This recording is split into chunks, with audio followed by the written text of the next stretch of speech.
আসসালামু আলাইকুম। আজকের ভিডিওতে আমরা যে মেডিসিন সম্পর্কে আলোচনা করব তার নাম ইকোনেট প্লাস।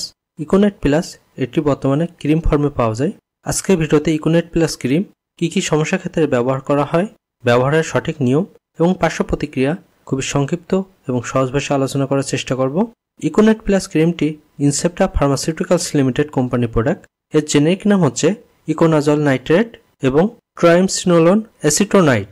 ইকোনেট প্লাস ক্রিমটি মূলত ফাঙ্গাল বা ছত্রাক অথবা ব্যাকটেরিয়ার আক্রমণ থেকে সৃষ্টি, চুলকানি, দাউদ বা অ্যালার্জির সমস্যায় ব্যবহার হতে পারে।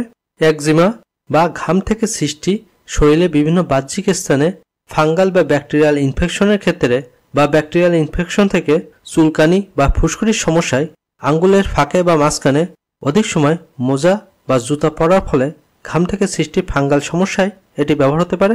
চর্ম রোগ জাতীয় বিভিন্ন সমস্যায় এটি ব্যবহার হয়। নারী বা পুরুষের গোপনাঙ্গের চিপায় বা ভাঁজে, কুস্কিতে বা বগলে ফাঙ্গাল বা ব্যাকটেরিয়াল ইনফেকশন থেকে চুলকানি, লালচে ভাব, ফুসকুড়ি জাতীয় সমস্যায় এটি ব্যবহার হতে পারে। পোড়া স্থানেও এটি ব্যবহার করা যেতে পারে। ক্রিমটি অবশ্যই ডাক্তারের পরামর্শ নিয়ে ব্যবহার করবেন, কারণ একমাত্র ডাক্তার একটি রোগীর সমস্যার সাপেক্ষে সঠিক ওষুধ এবং তার ব্যবহারের নিয়ম সঠিকভাবে নির্ধারণ করতে পারে। ইকোনেট প্লাস ক্রিমটির প্রেগন্যান্সি ক্যাটাগরি সি হিসাবে বিবেচনা করা হয়। গর্ভাবস্থায় এটি ব্যবহার না করে উত্তম।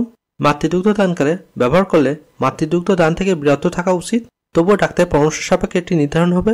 কারো ত্বকে ভাইরাস জাতীয় যদি কোনো সমস্যা থেকে থাকে তবে এটি ব্যবহার না করাই উচিত। স্বাভাবিকভাবে ইকোনেট প্লাস ক্রিমটি আক্রান্ত স্থানে দিনে 2 থেকে 3 বার লাগানো যায়। একটানা 14 দিন এটি লাগাতে পারেন। এরপরে ডাক্তারের পরামর্শ সাপেক্ষে নির্ধারণ হবে। ক্রিমটিতে বেশ কিছু পার্শ্ব প্রতিক্রিয়া আছে, তবে এই ক্রিমে অ্যালার্জির প্রভাব খুবই কম।